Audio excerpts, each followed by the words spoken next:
É rodada cheia de gol que você quer? Pois então, meu amigo, seja bem-vindo ao Campeonato Brasileiro de Futebol.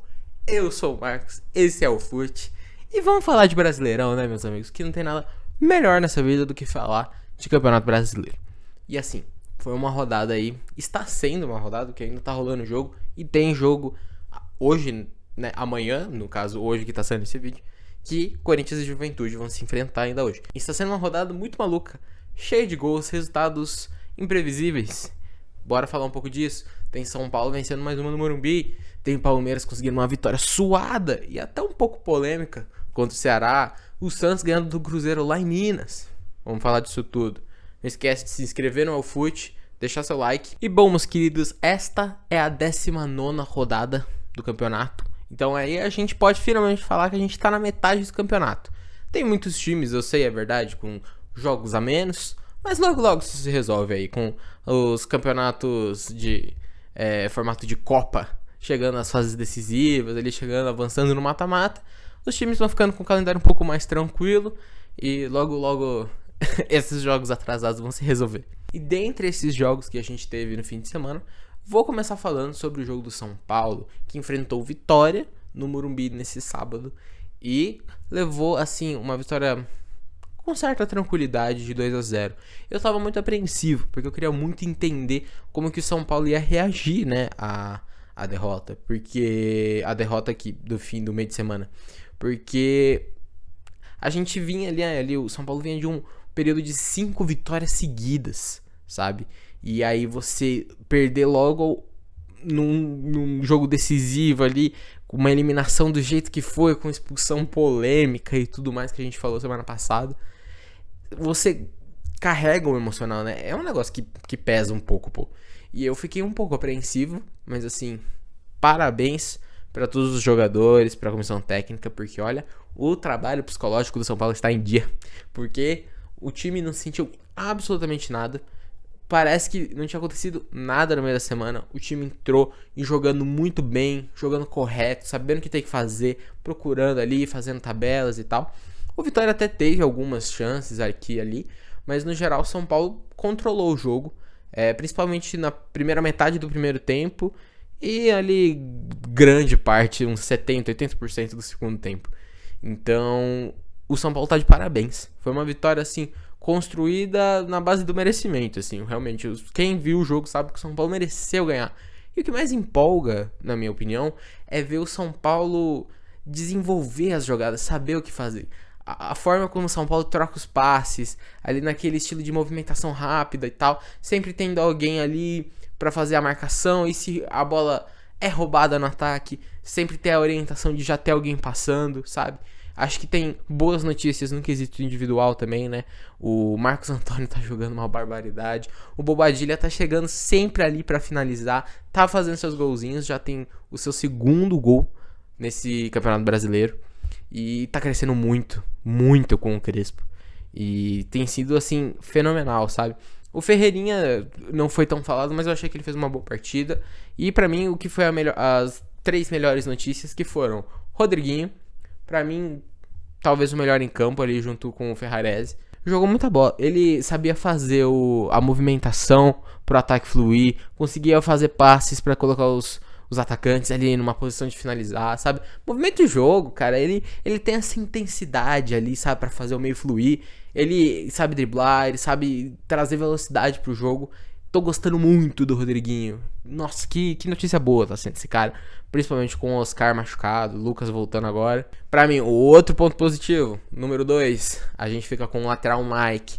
Boa partida do Mike. Também aqui, lógico, foi a segunda partida dele no time profissional. A primeira como titular, né? Tem ali as suas ressalvas e tal de um moleque que tá começando, a gente entende. Mas assim, colocando isso tudo em questão, a gente, pode ver que aquele moleque fez uma boa partida, sabe? E é importante, porque o São Paulo só tem o Cedric. E assim, o Cedric não tá correspondendo. Então saber que tem um Mike como opção é algo fantástico. E em terceiro lugar eu destaco aqui o Luan. Porque o Luan, ele é o torcedor que acompanha ali nesses últimos anos, sabe o que o Luan passou, o que o Luan vem passando. Não é fácil de se lidar com isso. O cara se envolveu ali depois da lesão ali com coisa não muito legal, passou por uns maus bocados aí, uma depressão e tal, que é bem complicado para um jogador de alto nível conseguir se recuperar ali e tal.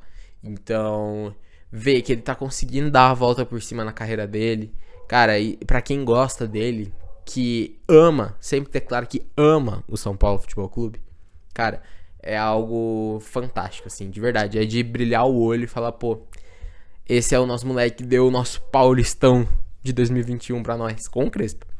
Então, eu acho que são vários fatores ali, né? Os companheiros receberam bem, o Crespo dando confiança. É bom ver o Luan de volta, é bom ver o Luan que a gente conhece de volta.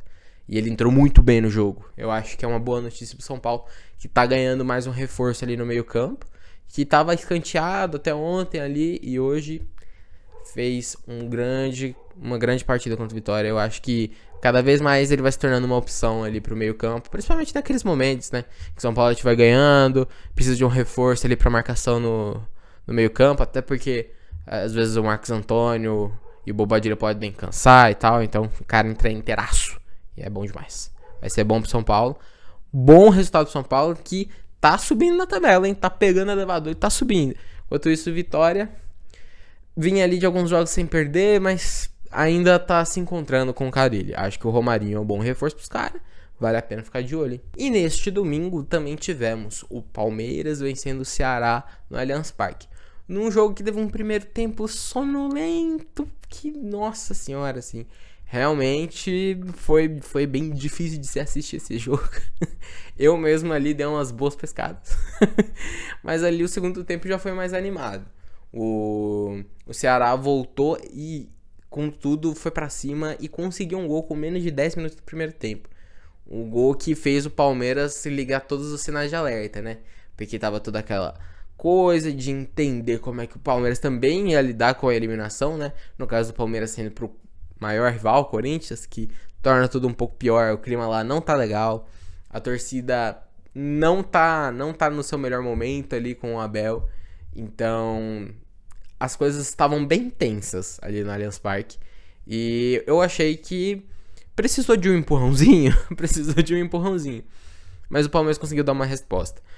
Precisou, inclusive, além de um empurrãozinho, levar um susto, né? Que foi o primeiro gol do Ceará.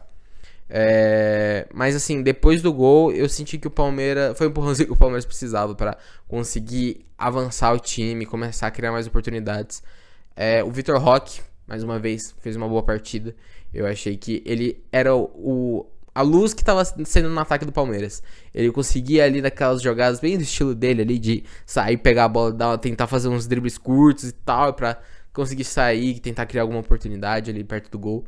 E foram através dessas jogadas de velocidade e tal que o Palmeiras foi conseguindo aumentar a intensidade pouco a pouco ali, que assim, em questão de 5 minutos ali, né, fez o pênalti ali, conseguiu o pênalti, que, enfim, não tem nem que discutir o pênalti, né? A bola bateu na mão do mano do Ceará lá, que foi muito pênalti. E aí o Flaco fez o dele e em poucos minutos depois o Vitor Roque faz o primeiro gol dele no Allianz Parque e conseguiu garantir a vitória. No final ainda teve um gol anulado do Ceará, que, enfim, é muito difícil a gente cravar alguma coisa aqui, né? Por isso que eu falo, é urgente que a gente tenha o quanto antes aquelas benditas do maquinário do impedimento semiautomático. O Brasil precisa investir nisso pra ontem. Não tem condição de a gente depender de linhas que podem ser bem ou mal traçadas por alguém que estiver comandando o VAR. Eu acho isso extremamente perigoso. Eu não consigo cravar se o cara tava impedido ou não. A impressão que dá é que tava uma pontinha de pé realmente à frente. Mas eu entendo o torcedor do Ceará ficar bravo se alguém ficou se questionando esse impedimento. O Ceará sai derrotado, mas eu acho que tem que sair derrotado, mas sair de cabeça erguida, porque fez um jogo muito bom pra frente do Palmeiras, que venceu o Palmeiras no Allianz Parque não é fácil. E, enfim, o Ceará deu muita dificuldade pro Palmeiras. E o Palmeiras, eu acho que foi o resultado que precisava pra dar uma respirada, pra conseguir dar uma acalmada nos ânimos e voltar a trabalhar. Eu acho que só esse resultado por si só não vai resolver nada, mas já é um indicativo de que as coisas estão melhorando, estão se encaminhando ali, né? E que um trabalho precisa ser feito. Mas isso depende muito do dia a dia, de como o Abel, como os jogadores vão encarar isso daqui pra frente. Precisa evoluir. As jogadas precisam ter mais velocidade, precisam ter mais entendimento ali entre os jogadores de ataque. Falta um pouco de equilíbrio no time. Essa é a sensação que eu tenho. Não sei. Você, palmeirense, pode comentar melhor do que eu aqui. Mas Palmeiras está vivo, como sempre, no Campeonato Brasileiro. E por fim, para a surpresa de absolutamente quase todo mundo, o Santos venceu o Cruzeiro no Mineirão por 2-1. Meu amigo, se você cravou esse resultado, meus parabéns, porque olha, você tem algum contato do além, você tá sabendo as coisas. Porque, mano, não tinha como... Eu honestamente, eu tava considerando que era uma grande possibilidade o Cruzeiro fazer uma goleada ali pra cima do Santos. De como as coisas estavam andando, eu tava considerando bastante essa possibilidade. Mas daí o Santos vai lá e surpreende absolutamente todo mundo. E vence de 2-1. Eu acho que é um resultado extremamente importante pro Santos. O Santos tava precisando de uma resposta num jogo grande. A sensação que dá é que o Santos, ele não entende em alguns momentos o que é o Campeonato Brasileiro, sabe? Porque a gente vai entender como é que vão ser as próximas rodadas, mas o Santos vence do Flamengo na Vila Belmiro, jogando bem, conseguindo anular bem o Flamengo e tudo mais. E aí no jogo seguinte toma 3 do Mirassol. Aí o Santos vai, não sei o que, ganha agora do Mineirão do Cruzeiro 2-1. Vamos ver como é que vai ser na próxima rodada. Porque a sensação que me dá é que em alguns momentos o Santos ele se dedica mais nos jogos clássicos mais importantes dentro do estado de São Paulo, ou enfim, contra times grandes do Brasil. E em jogos que são considerados, entre aspas, mais fáceis contra times menores, o Santos ele enfrenta dificuldade, talvez por não levar o jogo tão a sério quanto deveria, sabe? A sensação que dá é que o Santos ainda tá achando que dá dando pra escolher qual que é o jogo que ele vai querer jogar na moral. E não é assim que a banda toca. Enfim, eu acho que o Neymar está voltando a jogar bem. Eu acho que o time do Santos está começando a encontrar algum caminho. Eu acho que fica a ver como é que vai ficar essa questão do treinador, porque eles estavam conversando com o Sampaoli, mas as coisas parecem estar encontrando algum caminho agora com o treinador atual. Então, eu tô curioso para ver como é que as coisas vão desenrolar ali. O Santos tem a possibilidade de, nessas próximas 3 rodadas, de conseguir abrir uma folguinha pra turma ali de baixo. A turma correr um pouco menos de risco da zona de rebaixamento. Porque tá tudo embolado. O Santos venceu, consegue dar uma respirada maior, mas o risco ainda tá lá. Se o Santos conseguir emendar uma sequência de 3 resultados bem positivos aí, a gente pode ver com o que o Santos vai conseguir encarar aí nessa temporada. A sensação que me dá pelo o que o time tá entregando, eu consigo imaginar o Santos no meio de tabela ali. Mas eu não vejo o Santos sendo rebaixado hoje. Não vejo. Eu acho que o Santos não tem time pra ser rebaixado.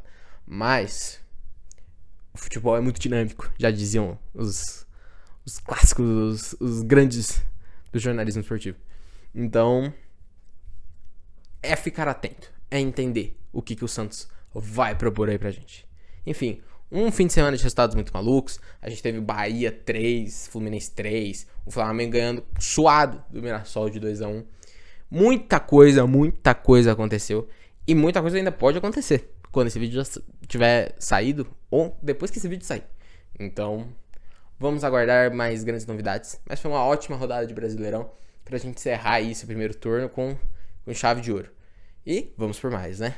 Esse meio de semana tem Libertadores e vai ter vídeo no Elfute falando sobre os principais jogos. Então, não esquece de se inscrever, de curtir aqui o vídeo e deixar seu comentário falando sobre essa análise do Brasileirão e a sua projeção. Você acha que o Santos, que o Palmeiras e o São Paulo, eles vão ir bem até o fim do campeonato? Me conta aí qual que é o seu diagnóstico. Eu quero saber o que você acha desses 3 paulistas aí e do Corinthians que joga amanhã também. Vamos colocar o Corinthians na roda. Fechou? Muito obrigado a você que assistiu até aqui. Você é muito da hora se você assistiu até aqui. Um grande abraço pra vocês. Eu sou o Marcos e um beijo. Esse foi o Fute.